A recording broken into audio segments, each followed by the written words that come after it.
Okay, on the P1500 series direct drive, if you're setting the knife cam and you have your machine head leaned back, right? You're looking at the knife cam, which is in this section here. So this portion we call the J of the cam, which is this part right there. That's the J of the cam. Now bring your needle bar dead bottom, all the way dead bottom, and then engage your knife cam by pushing up on your trimmer solenoid. Go all the way dead bottom, push up. Then the roller will be engaged into the cam. And see, if I turn my hand wheel in reverse, it bumps against the J.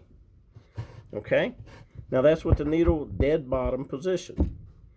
That is your factory set position. Okay?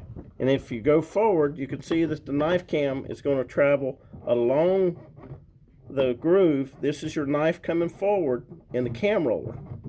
And then it comes all the way to the top. And the dot there is when it goes to trim. Then it goes to the take up dead top. That's when it makes the cut. Take up dead top.